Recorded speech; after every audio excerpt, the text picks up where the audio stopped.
All right, I think it is recording. All right, hi everybody. Doing a different kind of show today. I have Manny here. He messaged me on Twitter. On my Twitter, I love it if you comment. I like to comment back and but sometimes people message me and I'll reply whatever. But he messaged me and it sounded like a long answer. And I thought it's this. I get this type of question all the time. And I thought, hey, well, you want to come on the show and I'll answer you, help you out here, do the best I can here to answer your question. I think it may apply to a lot of you. His question in general, and we'll get into it, it was, working at a job now. Sounds like you're saying you want to have your own business, like by the end of the year. He's like trying e-commerce, but what do you recommend? And as someone, I've been an entrepreneur in e-commerce for years. Now I'm an investor in crypto, and he's just like, what do I do? Obviously, there's a lot to that answer. A lot of it depends on what exactly you're doing, but he sounds sort of common, almost 26 or Yeah, 26 26. years old, somewhat recently out of school. Okay, so first question, and I did get a little background. Like your job sounds pretty good. As far as I think you said now you're doing something private equity related. You're Yeah. probably making decent money. Tell me about your job that you have now. Is it good, bad? First, just like lifestyle and type of work, good, and then financially good or not? Yeah, definitely. First, I'd like to say, thanks for responding to my message, and I mean, I really appreciate you taking the time and hopping on the call here. So, yeah, I'll get into it. So, basically, it's a private equity company, kind of relatively new, started last year. Basically, what we do is invest in small scale e-commerce companies, primarily in the Amazon channel. And what we basically do is acquire different brands and kind of roll them up into our own platform. Um, in terms of the daily work schedule, it's from like 9 a.m. I would say until like 8 or 9 p.m. Pretty much working straight through the day. A lot of the work is sourcing, which kind of means like contacting owners of different brands and different companies and seeing if they'd be interested in doing a deal. And then the other part of it is also kind of getting them on a call, kind of discussing about their business a little bit more, and then kind of asking more about how much uh, how much money their business is making essentially, and kind of doing more diligence on them. And then eventually we kind of if it's a good fit for us, then we'll kind of advance them towards a more robust diligence phase, and then we'll kind of extend an offer to acquire them. So Okay, um, uh, yeah. so the as far as doing this kind of work, is this you love it, it's all right, or you hate it? I think it's all right. It's just trying something new, honestly. Before that, I was doing M&A work in investment banking, which is primarily very client driven. So, uh, the lifestyle over there was a little bit different in the sense that, I was working until like, 12, 1, 2 a.m. on a regular basis. So I wanted to switch over into a role like this where I would have a more set schedule. Um, I think the work is interesting for sure. Being able to talk to different brand owners is a pretty cool experience, and kind of getting exposed to like different business models is a really cool experience. I would say it's a lot of routine, like process oriented work, which gets kind of boring sometimes in the sense that I'm sending out a ton of emails a day, um, most of which aren't very like there's not much variety in that, and then um, you know going on calls like every hour can get a bit draining sometimes as well. So it kind of feels like I need to be on all the time, and there's not a ton of downtime during the day. And So how's the money? You're sort of, it's a decent sounding job, but barely making enough to live, or it's plenty to live, or you're able to save a lot. no, I mean it's definitely enough to live. Without going into too much details, I'm making above six figures at this point, so I like Okay. above 100,000. So it's definitely enough to live, and it's a good salary. It's just I've always kind of wanted to do my own thing, and with the way the world is right now, with like remote work and all the opportunities out there, I feel like it's a great time to kind of go all in on some type of business or some type of separate income that I can rely on. All right. So, I was going to say this is a similar type of question I get, but I have to say for those listening, a lot of people I get questions from have nothing going on. I mean, really not almost making no money or a job they hate. And if people want me to I enjoy doing this, hearing the situation, giving my advice for whatever it's worth.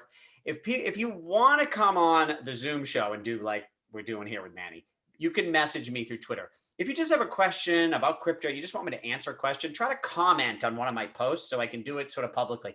I prefer helping publicly because then I there's benefit because I just do this for free. It does take up time. I'd rather help more than one person at a time. Anyways, so that being said, sounds like you're doing okay, but you want to have your own business or do something on your own, probably for is it lifestyle, or you think you can make more money, or it's both, or it's just, you're sort of you want to be a leader. Like, why do you want to have your own thing? Yeah, I think it's primarily lifestyle driven. In terms of the money, I mean, obviously it'd be nice to make like a ton of money, but I think something where I can kind of just get reliable cash flow that can either replace or kind of exceed what I'm making currently would be great. It'd be great if I can make more than that, but I want to be able to have the freedom of choosing the location that I want to live, whether that be in the US somewhere or even if I wanted to live abroad for a little bit. That's always been very appealing to me. So some type of business or income where I could do that or have the freedom to do that would be very appealing to me, more so than making a ton of money. Right. Yeah, when I started my business I was around 26. I remember I thought, owning your own business, you can make more.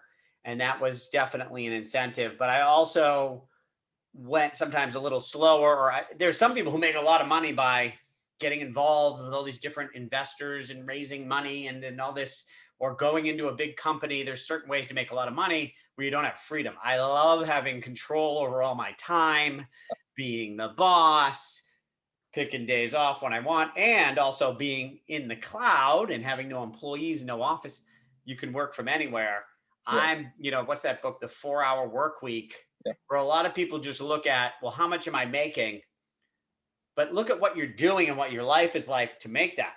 If someone's making a certain amount of money all day grinding and with no freedom, and it's very stressful, someone makes the same amount of money and they're only working 4 hours a day and they can travel, you gotta add that into the equation. So, yeah. Okay. Now, so you've got one issue you have is you're working from 9 to 9. And is that 5 days a week? Yeah, 5 days a week. Sometimes on Sundays I'll catch up on email for a couple hours, but mostly the weekends are free. Now, I remember when I was 26, energy is limitless. But I got to say, 9 to 9, and you're going to an office.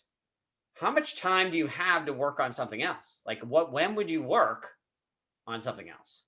Yeah, actually, I should say that I'm currently working remotely. So right now it's a bit easier to kind of save time in the morning for commutes and everything like that. Okay.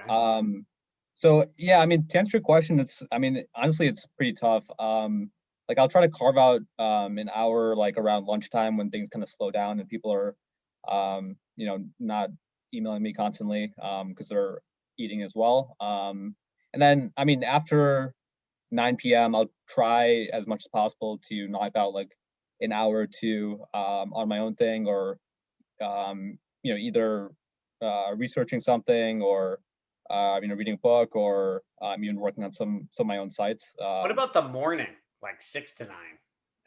Does that sound painful or? Yeah, I mean, honestly, I know that's probably the best way to do it, but I mean, I've never really been a morning person, and I think like the optimal time for me to wake up is around like 8 a.m. Before that, it's kind of tough to focus, and I'm always usually pretty groggy, but something I've definitely considered trying, just because like. What time do you go to bed? I would say like around 12, 1 a.m. usually. Yeah. And that, So, well, here's the thing with your biggest issue. Before we even get into what you're going to do, you got to be able to carve out some time. And starting a business, a lot of people look at these businesses like I had my business when I 20 years after running it, I mean, the thing ran on its own after 20 years, right? And I hired a CEO and was like, oh, you're so lucky you have a business that runs on its own. It's like, okay, when I was 26 and I started my business, I worked. Now, granted, I was clueless and didn't know what the hell I was doing. So I might have didn't need, if I was smarter, maybe I'd work less. But I will set my alarm for 6 a.m. and I sat at my desk until midnight, 7 days a week, but I gotta say, sat at my, like, you run out of energy, take a break, get back. But I was working huge hours to get that ball rolling. Now, you don't need that. And I was fortunate to have a situation where I had some months where I could just devote whatever. Now, if you have less time, which you certainly do, there's still ways to do it. It's going to take a little longer, but you have to have some amount of time. And when I used to hire people, I used to always hire, contract workers, and it would always start part-time and maybe turn into full-time. Yep. And so, it was like 3 hour a day things we'd hire, and it would work out. And then we give them more hours. Before you know it, they'd have it 8 hours. But I always said to people, I'd always ask, like, what's your schedule? What do you do? And I would be like, I want the morning. It's only 3 hours. I want the morning, because that's when your mind is fresh. And before you're tired, if you say you're going to work on this extra business at 9 p.m. every day, I got no faith in that.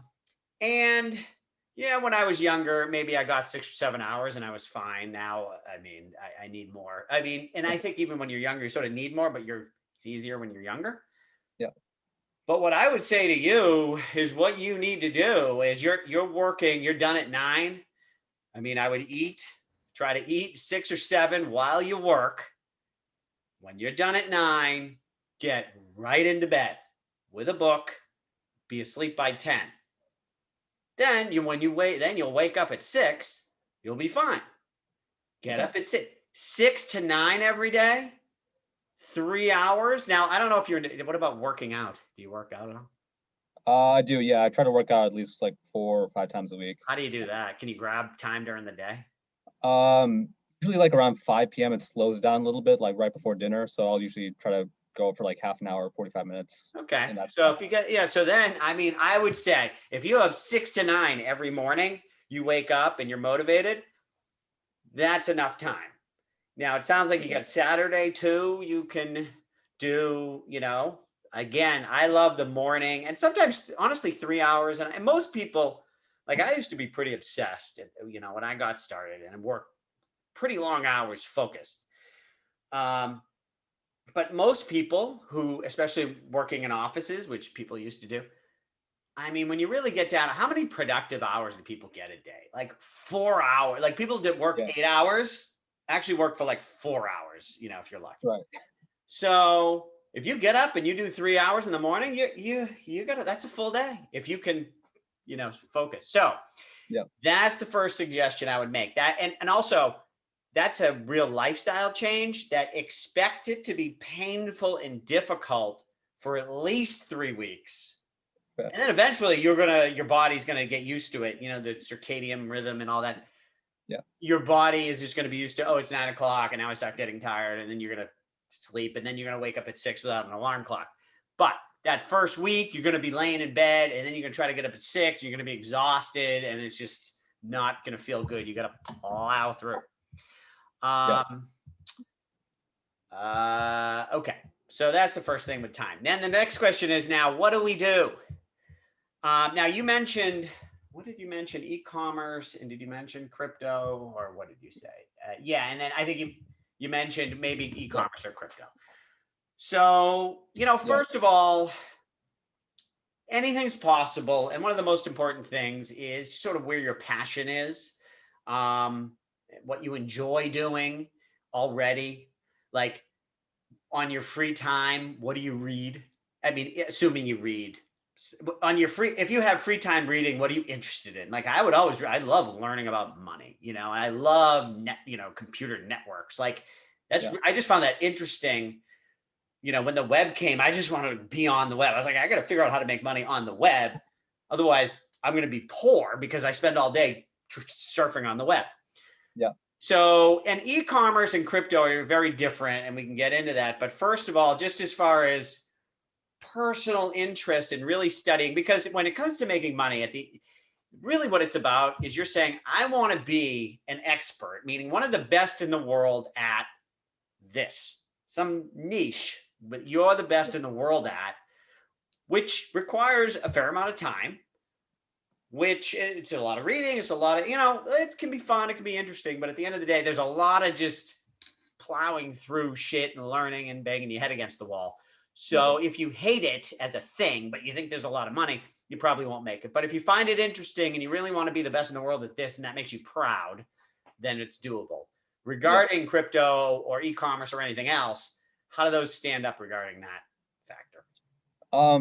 Yeah, I mean, so I've been dabbling in e-commerce since say like early 2019. So I had a friend actually who started doing the drop shipping model in 2017, and he became pretty successful with it. So back then I tried like replicating some of his like some of the things he was doing, but wasn't able to achieve the same success. But been testing things out here and there with like different trending products on my own Shopify stores. But again, haven't really had too much success with that. I would say I do find it interesting. I find the marketing aspect interesting. So over the past year or so, I've been learning more about direct response marketing and copywriting, and I find that stuff really interesting. Consumer psychology, things like that. I would say that it's kind of tough to read about something as far as it pertains to marketing and advertising, and then trying to apply that in the real world when you run ads on Facebook or Instagram.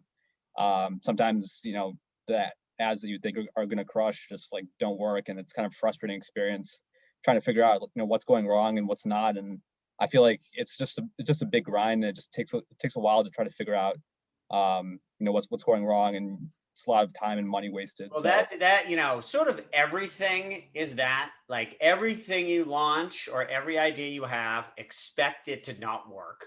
Certainly not as planned. And there's some saying, I think your first idea, your first release is always the worst, yeah, right? Because the next one's an upgrade. I mean, sometimes you upgrade and it's actually worse than the original one, but hopefully your first one is the worst. So don't wait till it's perfect. And then, yeah, with marketing, it's like, well, we find if you launch 10 marketing ideas on the internet, 8 of them don't move the needle. That's like right, when we have a website and we change, oh, let's put this thing up top and let's move this banner with that banner or whatever. right, And then you look at the statistics and basically it didn't matter. It didn't change a thing. yeah, That's, well, let's say that's 70%. 20% of the things you do make it worse. Which is why you have to, like, intuitive stuff like that you think works yeah, doesn't work. Actually get less sales because of your upgrade. 1 out of 10 moves the needle. You see it on the first day, boom, like has a big effect. It's huge, like, and you run with it. But that means you're working, you're launching, and then nobody cares, like yeah, all the time. But if you look at it as sort of a science experiment, and you got to budget appropriately. That's why always you launch, you want to test an ad, test with very, very little money, because when it doesn't work, you just blew through that money, but now you've yeah. learned something. So now regarding crypto, what is their interest there, and why within crypto? Yeah, I think as far as crypto, so I mean, I invested a little bit back in early 2017 before that first bull run. Not a lot, but made a little bit of money. So started kind of diving a little bit more into blockchain and Bitcoin back then. Sort of started to lose interest in it a bit just as the bear market started, and then I started doing this e-commerce thing. I kind of focused on that instead. And then yeah, over the summer, heard about DeFi. And then the bull run towards the end of last year kind of got me back into it. And the more I kind of researched, I realized there are a lot of people who are making good returns in DeFi through like lending platforms and through yield farming and things like that. and then started researching a little more seriously towards the end of last month, and then early this month and that's kind of when I discovered your channel as well. So I mean, crypto, I think it's a very interesting space. The more I learn about it, I think it's something that's going to be around for a while, and I think it's a really interesting thing to be in. My thoughts there were, so I mean, I know there's a lot of people, making money in the space, and I'm sure there's a way to monetize it somehow, aside from like yield farming and liquidity mining and things like that. I just haven't really, come up with a concrete business idea there. But my thought is like, you kind of compared it to like the early .com era in one of your videos, right? Yeah. So I was thinking, e-commerce, it's still growing, but I think there's a lot of saturation and competition out there. So even though there is opportunity, I feel like there's it's hard to do it at a high level just because executing it correctly is difficult. But I feel like in DeFi and crypto in general, it's kind of like the Wild West where people are still trying to figure things out. And so I think there might be a lot more value to capture, but those were just kind of my thoughts there. All right. I'm going to give you my thoughts here, my advice based on all this. So, first of all, regarding, right, e-commerce is very mature, whereas crypto is brand new. And I have a saying when it comes, I talk about being an expert, which means being the smartest. I like to say, you want to be the smartest guy in the room. What I like to do is go to a room and nobody else is in the room yet. I'm the smartest guy in the room. Like a crowded room, I'm not always usually not the smartest guy. So I go to rooms where no one is. And I know a bunch of people are coming, and people, when they first get to the room, they might have a great brain, faster, smarter than me. But it's their first day. I've been there for 4 months. I know what's going on. I'm still smarter than them. And then eventually they catch up and pass me, but I made money and I found a new room. Yeah. So e-commerce in 95, it was easy. I remember I launched my website. I emailed Yahoo. I'm like, can you list my site? The category for, SEX had like 17 sites listed on it. And I was one of them, getting sales. It was easy. Now, a lot of competition. You want to compete with Tai Lopez and internet marketing? Good luck. Now, that being said, for those of you, if you're passionate about e-commerce, it's a big industry, a lot of opportunities, growing, changing fast. There's always a new niche. There's always a way. And if you're really into it, you focus and become an expert, on especially a specific platform or a specific type of product, or you have insight, your family has been selling, whatever, some type of lighting for your whole family, and you're such an expert on lights, and you see this opportunity on Amazon or some new platform, great. But as from what I'm hearing from you and my understanding, like I said, I like to go to what's new, and crypto is the new platform. Like you can find a lot of rooms where no one's in the room, or the other thing is too, even if you're not the smartest in the room, it's when something is growing at 30% a month, there's a lot of money to go around. So you can do okay. So now within crypto, you're new to it. One thing that I say, like, listen, it's big, it's growing, and 20 years from now, maybe there'll be lots of other chains and all these other things. But right now, 99.9% of all financial activity going on in blockchain is on Ethereum. I mean, that's it. So you want to dream about some future thing, great, but that's not for me. Go where the action is. You mentioned you've already seen, lending. There's lending platforms. There's decentralized exchanges. And then there's if you want to get wonky, like this is where already it's above my head. You're a finance guy already. Hey, maybe you can understand, derivatives and futures trading and like what they're trying to do over it. If you've heard of Yearn Finance, that's like they deposit it and then they use it as collateral and borrow against it and put it into these pools and earn rewards and sell those off. And then it goes back to the thing and it earns a return. And it's like, what? And I like to understand stuff very deeply.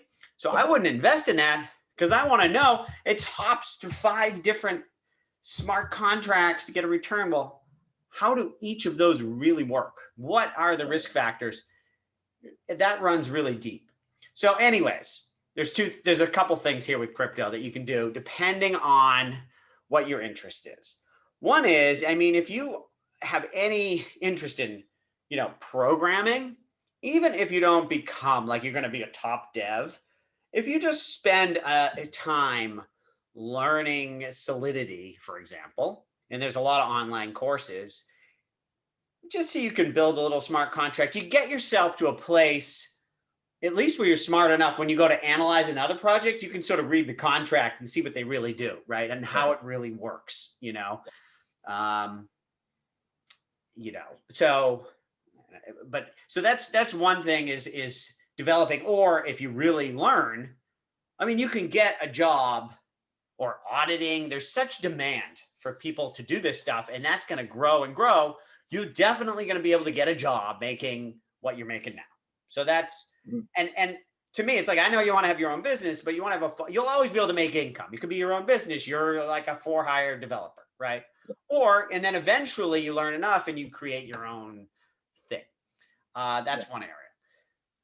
Another, a lot of people, I remember when I was younger, again, 26, most people started their own business. They started off as a consultant on something, and this is back in the day, on how to do some sort of programming, or how to, there were these guys were consulting businesses using Excel, and they knew something with Visual Basic, and then they build a program that sort of linked the two. So you start off as like an expert, you go to companies and you help them. So what is everybody doing over the coming decades? My thesis is that this is just a computer upgrade, right? Every financial institution, every person, when they interact with money, they're using this old software. Right. Now there's new software that is better on every metric. Crypto, the Ethereum system is faster, less expensive, more secure, easier to develop, open to everyone, open to the world. Like, on every metric, it's better than the old software. And eventually everyone's going to move there. Even, JP Morgan's going to exist in 20 years, but instead of using all their old software, they're going to be integrated in the Ethereum software and maybe other blockchains. Right. So helping people make that move as a thing, like helping companies, we see now, with these companies buying Bitcoin to put it on their balance sheet, whatever, that's step one. But eventually their dollars, they're going to want crypto dollars. And I think a great opportunity when the crash comes is to have some crypto dollars, lock them into, lending platform Compound, for example, and earn interest on dollars. Now you're in the crypto land, you're earning interest.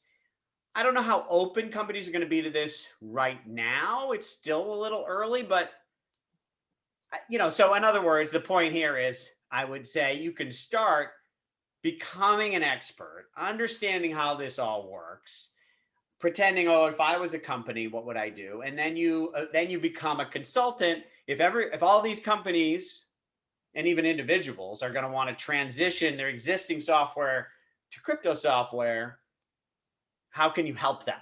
And then when I started on the web too, before I built my store, I was like, okay, I know how to build a website. I used to call up companies and go, hey, you want a website? Oh, you pay me money and I will build your website. And I used to build websites for people. So now it's like, hey, you want to get involved in crypto? Okay, well, and then, I don't know. I don't want to speculate. No. You're just going to get dollars. Coinbase going public now, and people see these things. Okay, this isn't crazy. Coinbase has $1, and show to Compound, you can earn 10% interest right now. Well, what's the risk? And then when you understand how Compound works, you can argue, first of all, it's compared to Bank of America, where you don't own your money, they own it. Yep. You're being diluted. There's going to be inflation. Compound, you own it. You never give it to them. There's no counterparty risk, and you're earning 10% interest. Yep. And I'm not telling you to put all your money there. This is the future. You dip your toe. I'll help you. I'll set you up there. Then you got me on a monthly thing. Make sure your stuff's working, and then we'll take it to another level. And who knows? And different companies are going to have. Oh, you have international customers. Well, you can do this, and So that would be another angle. Yep. And then the other would be sort of a fund, creating a fund, based on, again, I would focus on just becoming a super expert first. Otherwise, you're going to make too many mistakes. Also, I would also, right now it's crazy. So you study. I wouldn't start anything now because then everything's going to crash and then it's going to be a mess. You be ready that when it crashes again and then people aren't really interested, it's fine. That's a good time to launch and get stuff going slowly and correctly. And then by the time it starts booming again, you're ready. But as far as a fund, there's different ways you can focus. I mean, I think if you're familiar with this term, automated market makers or constant function market makers, I believe that this automatic market maker function is going to disrupt all order book trading, which is like trillions in the whole world. Well, that in and of itself can be a fund. And there's like thousands already of these things. So you're an automated market maker fund, or you're a borrowing and lending fund, or you can be bigger and it's a DeFi fund. We got the top automated market maker, we got the top lending, we got the top futures. And then there's Web3 coming, which is not really here yet. If you're familiar with that, like identity, decentralized identity and name service. I don't even know. That's sort of in the future, but pick a focus, again, be an expert. And I think I don't see how you could lose there. Now, on your thing of like, by the end of the year, you're making money. I don't know how long your ramp up is going to be on becoming an expert.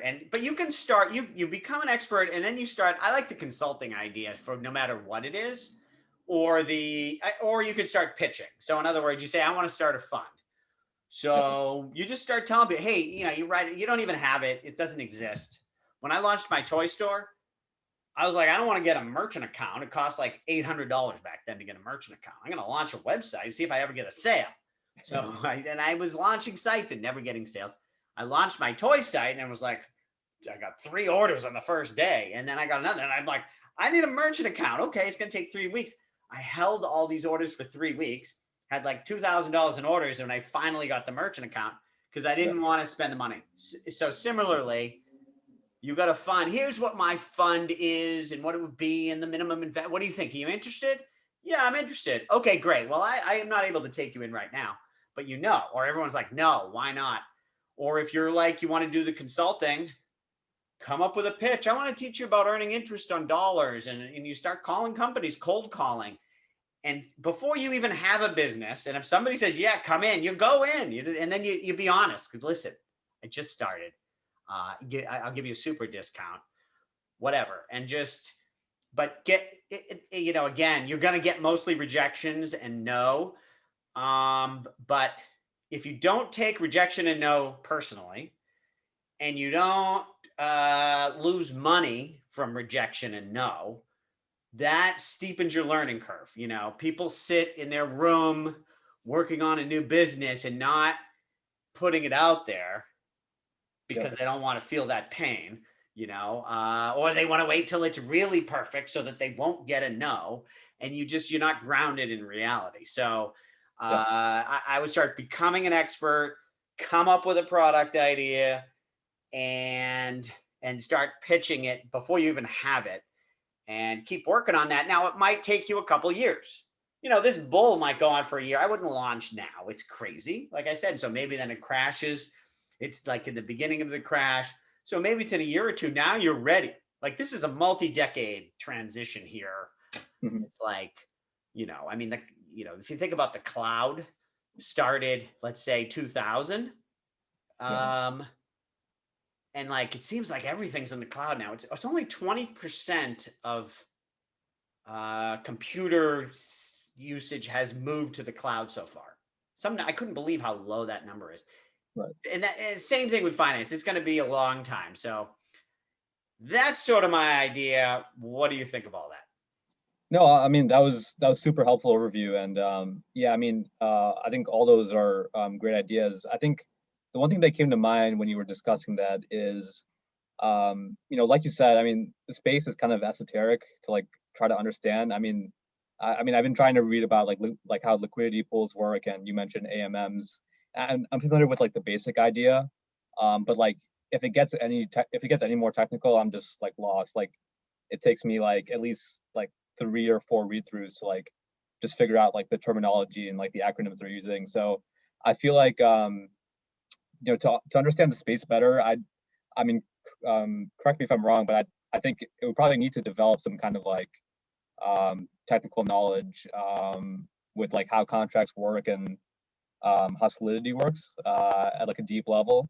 And I mean, as far as like programming and things like that, I mean, I've taken computer science classes in college, taken some Python classes on the side when I started my career, but I mean, that's never really been like kind of my wheelhouse. But I mean, I think technology overall is super interesting. So yeah, I was wondering if you had any thoughts there. Like, do you think, being someone who has like a deep knowledge of like coding and programming, do you think that's necessary to I become an don't have expert? that. I don't have that, and I wish I was better at math. Like, and I'm not good at math at all. So for example, Uniswap and its code x times y equals k. Right. Sounds very simple. I mean, how is it? That's very easy, isn't it? I was like, Yeah. I don't get what the fuck does that mean? And I talk about you understand after things after read them 4 or 5 times. Whoa, you're way ahead of me. I mean, some things I'll read 10 times and I don't understand it. I learn by doing. So again, now unfortunately, right now with the prices, the gas prices are so high. It's really Yeah. expensive to sort of do anything right now. That's another problem. But I think Uniswap, for example, is going to move to layer 2. That's the other thing. Layer 2 is coming. So be the first, Uniswap, again, a great place. I mean, Uniswap is one of the most popular, biggest apps, automated market maker. They're a leader. They're awesome. They're coming out with their version 2 soon. I'd be the first one on that. And then, so what I did, I couldn't understand X times Y equals K. But what I did understand was, okay, I got to lock. I mean, I barely understood what it meant to lock 2 tokens into a pool. And I watched some YouTube videos. I'm like, okay, so I locked 2 tokens in. I was like, what do I have? And then every week I go in and I look at what they're worth now and I put it in a spreadsheet. And then after a few weeks, I'm like, oh, I see. The price of one goes up, then the amount you have of the other one goes down. Right. And I see, and I learn a way to track it. And I'm like, oh, now I get it after like 2 months of tracking the numbers. So, that's how I learned. Same thing, MakerDAO. I remember when MakerDAO came out with DAI. I'm like, this is interesting. I'm like, I don't understand what the fuck this is. And most things aren't going to work. So I said, if it still exists in a year, I'll study it. A year later, I was like, oh, shit, I'm going to have to figure this thing out. So I went and then I said, okay, fine. And I couldn't understand. I read the things, didn't understand. But I was like, okay, you lock ETH and then you borrow DAI. And I'm like, I don't even know what that means. But I went and I followed the instructions and not a lot of money. I'm not doing this because I'm trying to like arbitrage and make money. I just locked up whatever, some small amount. And for me, a smaller amount with the gas prices now, it's sort of crazy. It's going to cost you $100 in gas. So I don't know. It's hard to do anything on layer 1. But anyways, at the time, that wasn't expensive. Lock up $100 or $200 and borrow $50 of DAI. And then I was like, oh, I see. And the interest, oh, I get it. Now I understand. And I had some and I took some out, and then I moved it around. And then I was like, okay, now I get it. So yeah, that's how I learned. And there's different ways. The people who can read code and then understand how it works, God bless. And they're probably smarter than me, but there's many ways to learn. And that's how I learned. I can't read code and I don't know math. So, and I still figure shit out.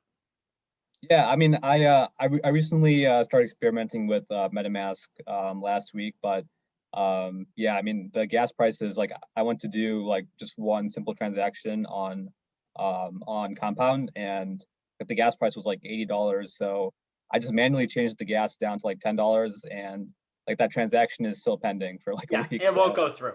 I think at this point, now you can watch gasnow.org. They show the prices, and it's sort of, every once in a while people get bored and prices come down. But I've been telling people too that you better be in for the long haul. I mean, small people, if you got money locked up in compound, great. But if you don't have a lot of money locked up and then you want to take it out, it's going to cost you more in gas than all the interest you've ever earned. So, um, that's a tricky situation here. But anyways, but layer 2 is coming. So then what you could focus on is only focus on layer 2 stuff. So you go to MetaMask, and Synthetix is another one that I actually experimented, and even experimenting, I couldn't figure it out. And the prices were high, the transaction even then. And I was like, what is this thing? And I had a bad vibe, but they've survived and they seem to be doing well. And they're moving towards a layer 2 solution. I always go for who's the biggest, most successful, first of all. Everybody loves to pick the next best thing. Just pick the current best thing. It's so much easier. And if you see a new one coming, then you can switch. But everybody wants to predict. Don't predict. And then you need layer 2. So I don't know. Other than Uniswap and even Synthetix, seems like it's a transition to layer 2. I don't know what's going on. But I would look for those and become an expert on those. And I don't know what Compound's doing. They're working on like another chain. I don't know. I love Compound because it's safe. Yep. But I hopefully am big enough. I don't know how high these prices are going to go, that I'm big enough that I can afford the transaction fees, but and I'm going to leave money in there for a long time. I love Compound, but I don't know if it costs $100 for every transaction, right? Then it's whales only. But if you're talking to companies, but we'll see. Anyways, there's so many opportunities, and you keep snooping around and becoming an expert. Also, the existing business you're in, you're going to have an advantage. Eventually, whatever you're doing is going to start invaded by crypto. So you're already in the financial industry. And now being an expert at whatever parts of crypto is going to make, the opportunities are kind of come around. Something at your private equity company is going to pop up. Hey, and they wanted something with crypto. And you're going to be like, oh yeah, well, automated market makers, blah, blah, blah. And I've been in the, version 3, since the beginning. And we're like, oh, okay, we'll put you in charge. And then all of a sudden you're like, my existing job's pretty cool. Now they, think I'm good. So, that's what I would go with. Cool. Yeah, makes sense. So going off that, do you think transaction fees are gonna remain this high indefinitely until layer 2 comes out, or I mean? Well, I think that everything, especially for regular people, moves to layer 2, where it can be cheap and almost free, whatever. Layer 1 possibly reduces in price if everybody moves to layer 2 before more people come. But I almost feel like, and this is something I want to make a video about, because just something to be careful of, is it's possible that just like the volume just gets sucked up so fast. I look at layer 2 as batch processing. And then when that's really fast and cheap, they're just going to get more volume and keep filling up layer 1. It's possible that, so everything grows so fast that layer 1 remains expensive and becomes whale only. And what if that happens? And then you have a situation where a ton of small people have money locked up in layer 1 and they can't get it out. And maybe they would come up with a way to save all these people. Like you take a week and tell everybody to not use Ethereum so all the little people can get out on one day. I don't know. But it's possible. I mean, everything goes up and down. Like I fortunately thought of this a while ago and got out of small things. But they go through waves. And I've got, my list of when rights go down again, things to clean up and move. And I don't know that it's going to keep going up in a straight line, but I wouldn't say that layer 1, the transactions in the long run are necessarily going to go down. I mean, that's, we'll see, maybe, but maybe not. So, but you're not stuck in a bunch of layer 1 contracts right now. So maybe you're okay at this point, learning layer 2. What else? Makes sense. So another thing I wanted to ask is, so you mentioned the consulting business idea. I think one of the reasons I kind of strayed away from kind of So like, I mean, obviously there's like the social media marketing agency, trend that's been going on in like the online marketing space. So I've been considering starting a company like that, but I kind of realized that, I think services businesses are kind of primarily like time for money based. Um, and I think one of the things I like about e-commerce is that like your time is kind of divorced from like the money you make. Just if you can write a good ad and that ad hits, then you don't have to spend more time on it for the most part. So I was wondering if is there some kind of opportunity like that in crypto? I Well, mean, I know I should people. have said that one of the things about consulting, and I mentioned with these people who started a business, everyone I knew who started a real business first was a consultant. And so like I said, you're a consultant and you're helping businesses, and business says, oh, yeah, great. I want you to help me with these dollars and earning interest. And another business says another business. And you say, you know what? I'm going to start a business, and my product is making it easy for these businesses to do this so that I don't have to go in there. Now you get your product idea by manually doing something for these companies, and you start seeing a trend, and then that's how you create your product. Yeah. Or if the consulting thing is and it's for people, then you start hiring people. The running your own business, even e-commerce, honestly, it's even when I was doing it, it was easier because it was early and it was less competitive, but it was Mhm. still always on to the next thing. It was like, here's the trick to come up number one in Google. Then they changed their algorithm, and it's like, oh, and then you got to get the new trick. But then I'm on, I've got my affiliates and we're doing this trick. Yeah. And oh, actually now dropship works more. You're always jumping and changing. The thing that makes it a business is that you've hired other people to do work. That's what frees you, because this idea that you have a business, you have no work to do. It's not, there's no business that's no work. It's that over time, you've hired so many people that now have been there for a while. They can run it. They don't need you anymore. You've sort of outsourced yourself. But my toy business, when I had nobody, I didn't have work to do. Well, I had a CEO now working who had been with me for 10 years. My Mhm. CTO had been with me for 10 years. I had other people with 10 and whatever. Everybody knew what to do. Now, granted, I'm great and smart and everything, but whatever, they could work without me. So, um, even I got only this one business. This guy, he's owned buildings, apartment buildings for years, and he gets some income, from renters. That's one of the least changing businesses, right? You're not going to have to like get a new building. It's just you got to keep rent.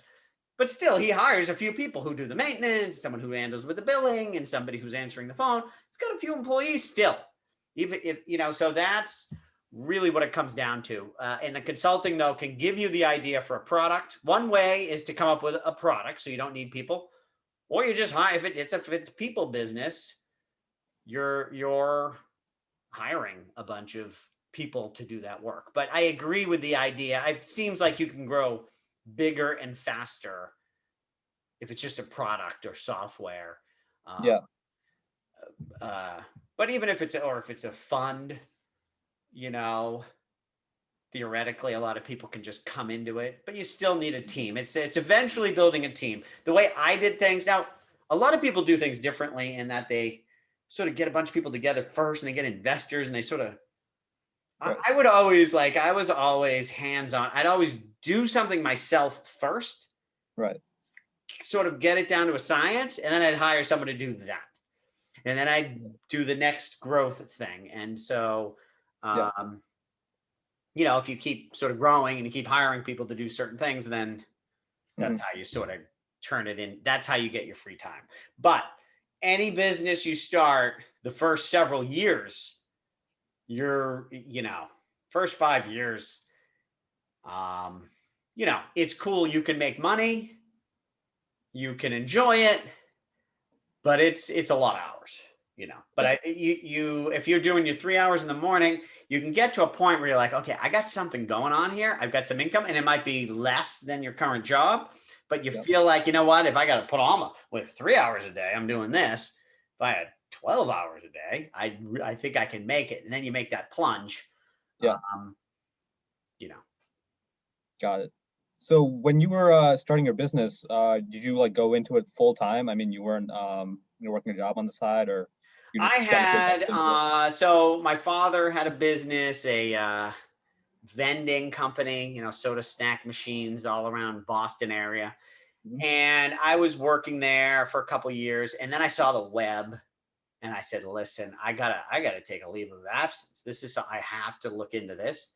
Right. Um, and so I sort of phased myself out over a period of months. So it was a little part time for a few months, and I said, "Listen, I got to do this." And it was, listen, I was fortunate; it's my family business. My father's like, "Whatever," you know. Yeah. I said, and if it doesn't work, I don't know. Listen, I'm not saying I'm never coming to this business, but I need 6 months here. Right. So I had a few months of a transition and fill in for whatever I was doing, get people to, whatever. I didn't just take off.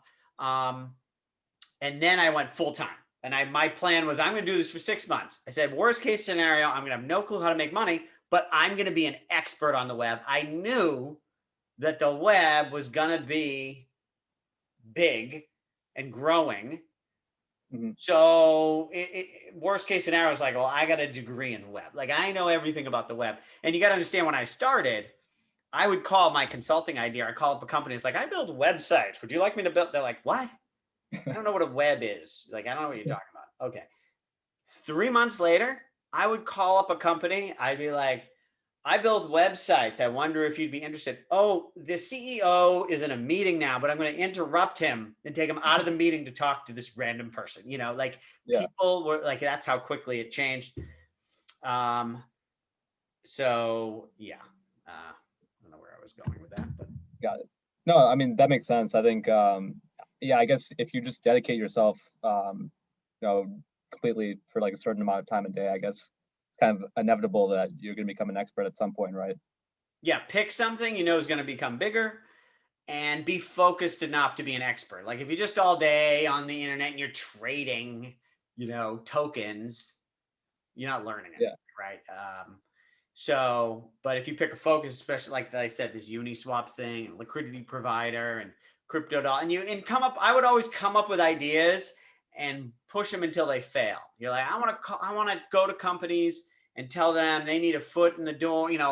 A lot of companies now they're owning a little Bitcoin, and you say even that Bitcoin being owned dollars.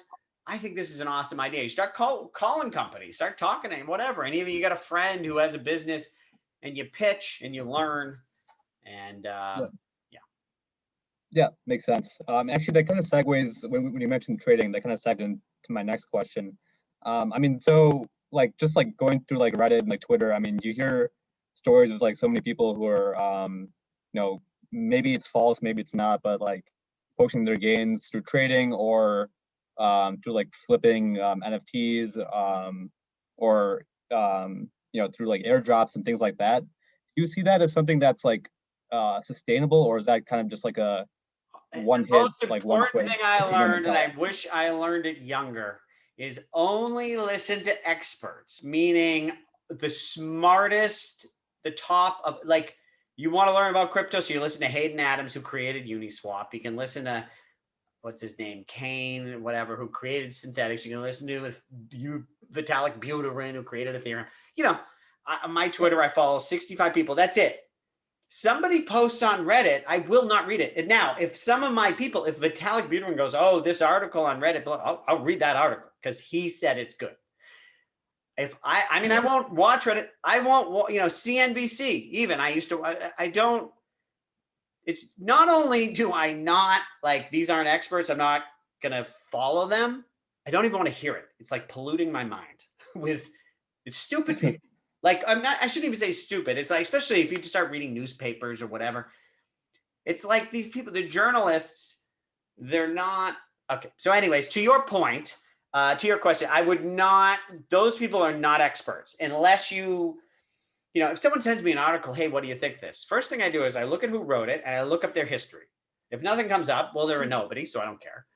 Or they come up, well, this person made $1 billion in crypto. Okay, I'll read the article. But it says, I remember my sister with COVID-19, she sent me an article about, oh, what do you think of this? I looked up the author. The guy's been writing about the Patriots for like the football team for 10 years. All of a sudden, he's an expert on COVID. I said, listen, if he's got something to say about Brady, forward it to me. I love Brady, and this guy might have some insight. What do you think of what he said? I don't think of I'm not going to read it. I won't even read it. Like, who cares? What if you bump into someone on the street and they tell you about COVID? You're going to listen to them? Who is it? So don't listen to those people. The other thing is short-term traders. I guarantee you there is not one trader who has made more money than just holding Bitcoin. Not one. Now, if they are a manipulator or they're running a pump and dump scheme and they're the one who created the post and they get this army of people, they're buying in while they're telling people, oh, this thing's going to start going up later. Or first they accumulate, then they start telling these people to get in, then they do the thing, and then they do, oh, now you're really going to get in. And that's when they're selling. If you're that guy, it's a saying, if you're at the poker table and after 15 minutes, you don't know who the sucker is, it's you. Right? Mm-hmm. With trading, these people are all suckers. Now, the person posting it, he may be the manipulator and he actually makes a lot of money, but it's shady. And and right now we have a bull market. Everything's going up. Buy a piece of shit. You can buy, I haven't looked at it lately, BSV, which I call the #1 shitcoin of all. It's the worst thing you could possibly buy. Even Dogecoin, which is a joke, right? They're all going up. Oh, everybody's a genius. Yeah. Great. But see where they are, in 3 years. So only follow experts. Be very aggressive on that point to literally when somebody who doesn't know stuff, and listen, if it's friends, you listen, you chat, you don't want to be an asshole. But if it's like online and there's a Reddit post, to me, I'm like this, nah. I won't look at it. Right. Okay. Makes sense. And then what do you think about like NFTs? Because I heard like Mark Cuban and Chamath mentioning that recently. Do you think that's like something that would be worth kind of going into, kind of specializing in? Or so NFTs, everybody loves it right now. Like, first of all, that's not my thing. It's also, again, now if you have a passion towards that or something, like gaming, for example, is a big industry, right? And there'll be NFTs like in the game, you win the sword and this sword is worth a lot or whatever. Like, I don't really play video games. Maybe someday when my kids are older and I'll play, like, I don't play video games. So how am I going to invest? Like, that's not my thing. Yeah.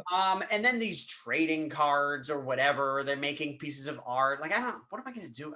It just doesn't interest me. So for me, okay, no. Does that mean that the prices aren't going to go up? No. I mean, right now, listen, like I said, everything is going up right now. Paper trading, baseball cards are going up. I mean, it's just whatever. However, I also like to look at what's the potential size of the market. How valuable could Uniswap be?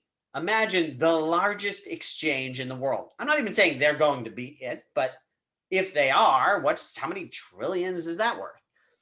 Yeah. A digital piece of art, I mean, how much can it be worth? I mean, maybe, whatever. These things could go up and and they're all individual and they're all unique, which makes it less fungible, less liquid.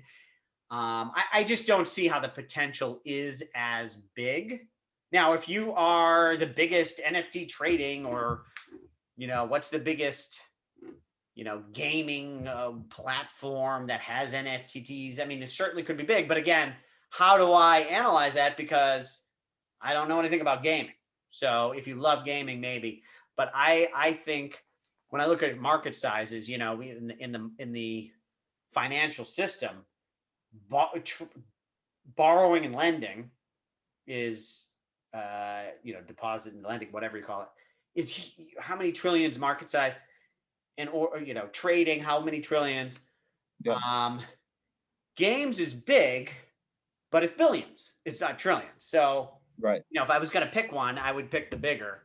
And NFTs, it's a brand new thing. And I don't even, like I said, somebody will make a lot of money. And also, when I was younger too, I got to say, the reason I picked sex toys was two reasons. One is I was trying a million things and I put up these toys and then it was selling. So I'm like, okay, I'll sell these. Yeah. Second of all, I was like, I'm not too bright. I'm not the smartest guy in the world, right? People were making a shitload of money, hundreds of millions with porn. Okay. Yeah. And, I've sort of changed my moral outlook on the whole thing, but at the time, I don't give a shit. It's fine. I would do it. But I'm like, they got a membership area and like, I don't know how to build that. Like, I was just, you scan a product, put it up. It was easier. Yeah. So I went with the toys and I was like, you know what? It's smaller. Nobody's paying attention to toys. Everybody's doing video. Everybody's doing this, that. Nobody's doing toys. So Yeah. it's a super small market, but I was like, well, at least I can be the king of this market. And for me, whatever. I didn't know. I wasn't even thinking like, oh, I'm going to go to Silicon Valley. I was just like, I'm happy to make $1 million. I'm okay with $1 million. Yeah. I wasn't thinking 100 million. I mean, if you asked me, I'd be like, oh, I hope I do someday. But I was just like, I don't know. I just grew 70% last year. And my salary is like 500,000. I'm happy. So, you don't have to be the king of the biggest market. And again, you may go with what works too. Try a lot when you're at the beginning. Try every little idea you have. Do brainstorming sessions. Don't have one idea. Have 10 ideas. Work at them. Some of them you run into a wall. That sometimes there's a wall, but you're going to go through it. Sometimes it's a wall. It's like, oh, now I know why everyone said this was a stupid idea. Like, and then you forget it. But if you find something that works for whatever reason, might just be you like it, you got lucky, you run with it, and you may be doing all these things and you screw around with some NFT thing and it worked really well. Like, you know what? I should do more of that. And before you know it, you're NFT king. And maybe you're not as big as Hayden Adams of Uniswap, but you're happy with your, few million. Yeah. Makes sense. Yeah. I mean, I know it's a little different talking about it than actually trying to experiment around with it. So I'm definitely going to, experiment with all these different platforms out there, not only for NFTs, but for borrowing and swapping as well. And one last quick thing. So I know you mentioned staking ETH in a couple of your previous videos. Do you think that's still something that's applicable as something you could build a business out of, or do you think? I think that's I think that is a great thing to do. My understanding is that's one of these things you need to be a little technical, but not a programmer. It's probably not that hard, and they're trying to make it really easy. I think for the education progress, it's a great thing for your education to understand and how that works, and you're going to earn some interest on ETH. It's another thing too that could apply now if you were going to businesses and you're like, you're going to have your crypto dollars and well, how like everyone bought Bitcoin before they understood that Ethereum was better. Well, you can do that with Ethereum. It's like digital gold too. And you can earn interest. You just got to stake it. And, that's an add-on service I offer.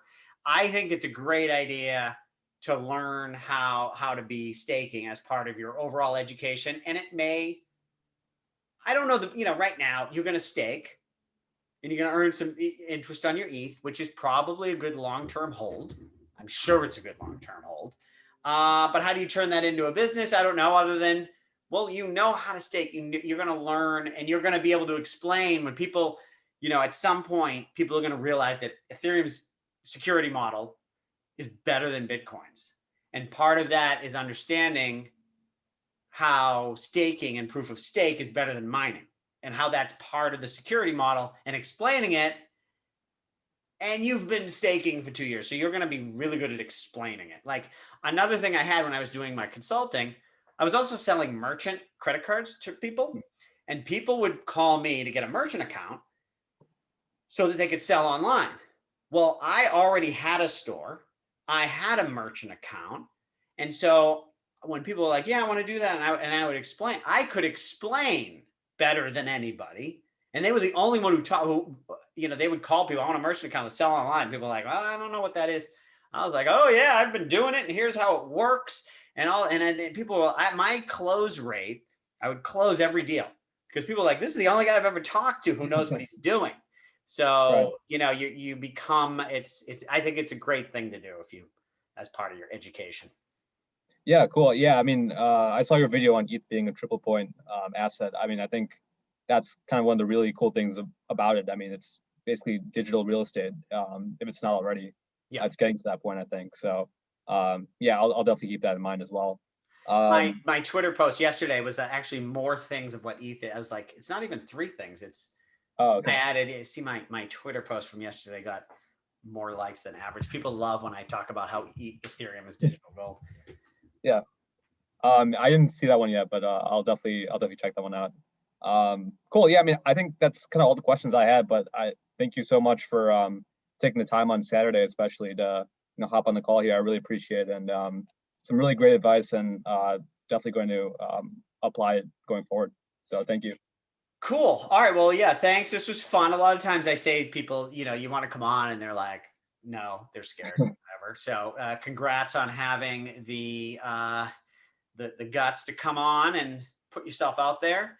And it sounds like you're doing okay. I have some faith in you. And if anybody else is interested in this sort of rap session, you can message me. I'm enjoying Twitter lately, so I'll point you to my Twitter. I'm Dave Levine, then the number 0COM. You could message me if you want to be on the show. If you just want to have a question, just comment under one of my posts, preferably one that might be on topic, but whatever, I don't care. But at least keep it public if you don't want to come on the show, or come on and we'll do one of these, and maybe I can help more people. And hopefully, and also comment below on this. Let me know if you guys thought this was helpful, listening to somebody else talk about, listening to me give advice to somebody else. Maybe it was helpful to you or not. I don't know. Let me know. And I think that's it. Cool. All right. All right, man. Thank you. Yeah. And Thanks, Dave. good luck. Keep me Thanks. posted too. And if you got some follow-up questions, hit me up anytime. Yeah, I'll keep you updated on how everything's going on my end as well. So thank Cool. you so much. Thank you. All right. See ya.